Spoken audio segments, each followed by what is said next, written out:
What's up, everybody? Welcome back to another video. It's been a minute, so I think I've got a bit of explaining to do.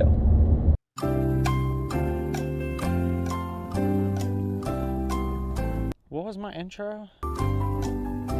So back in January of 2022, I dislocated my shoulder for the third time.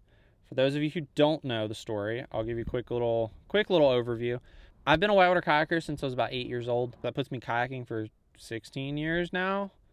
Really picked it up at about 12 and have been paddling as often as I possibly can ever since then. So about 2 years ago, I dislocated my shoulder for the first time around. Got an MRI, everything looked good, everything checked out, nothing was torn, anything like that.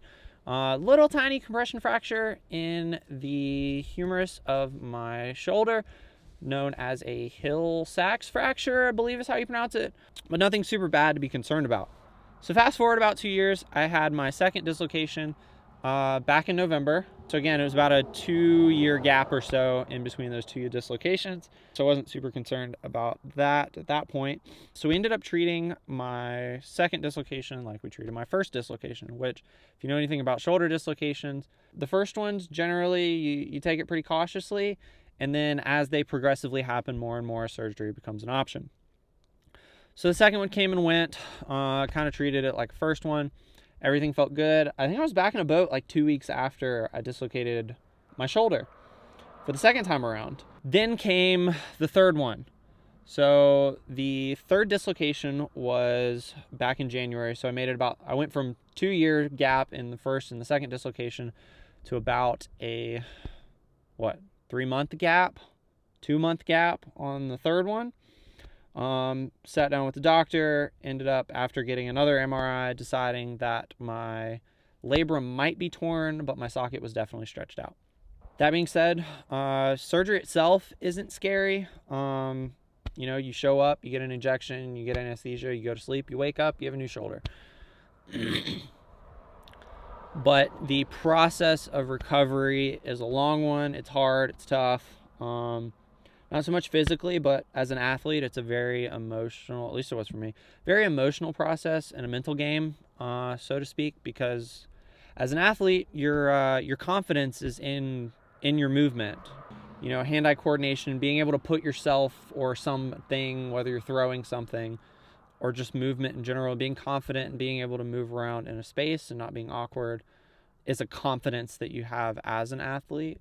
And so taking away and starting from square one, something like a shoulder is definitely kind of a scary situation to be in, rather. First 2 days, nothing really happens. You've got a fresh open wound. It's about a 1-inch incision on both sides.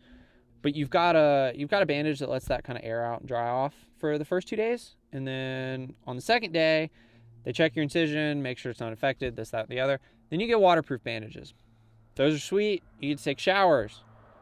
So, of course, being a kayaker, then I have the thought of, well, I can't paddle anymore. So the only water time I get, so to speak, is sitting in the shower.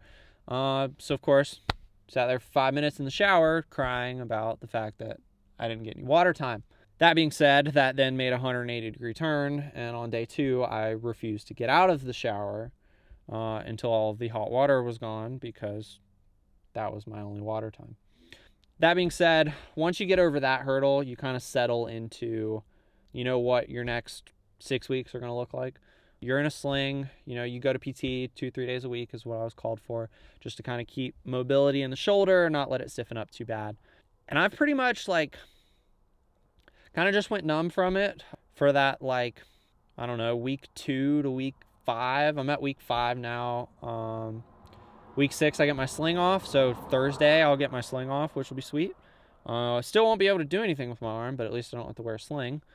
From week 2 to week 5, you're kind of out of a sling here and there if you're at a desk and a couch, things like that. But boating, I believe boating starts back about 3 months for flat water, 4 months for whitewater. Realistically, probably about 6 until I'm full pull, ready to go, sending again. But as much of a ramble as this was, so to speak, I know shoulders are a super tricky game, and I kind of want to open the door to you guys if anybody's going through it or have been through it, or I had somebody text me the other day and say, hey, you know, I dislocated my shoulder, don't know what to do, doctor's not super keen on surgery yet, but like I want your input. So, you know, if you guys are in this situation, now you know about somebody who's gone through it. Like I said, I've dislocated my shoulder 3 times now, and now I'm going the surgery route. So drop me a comment if you've got any questions or anything like that, or if you're in a similar boat, and kind of normalize the discussion of what this looks like.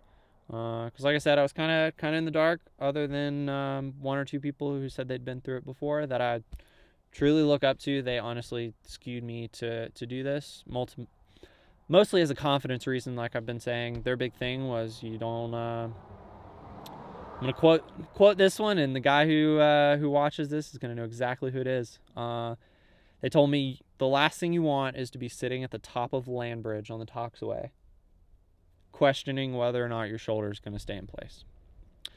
And that's kind of where I was at. You know, my shoulder was popping out in places that were totally safe for it to pop out, but if it's popping out in, you know, safe spots, running gnarly class 5 with a questionable shoulder is the last thing I wanted to do. So other than that, hopefully going to get out here soon and do some more car camping stuff.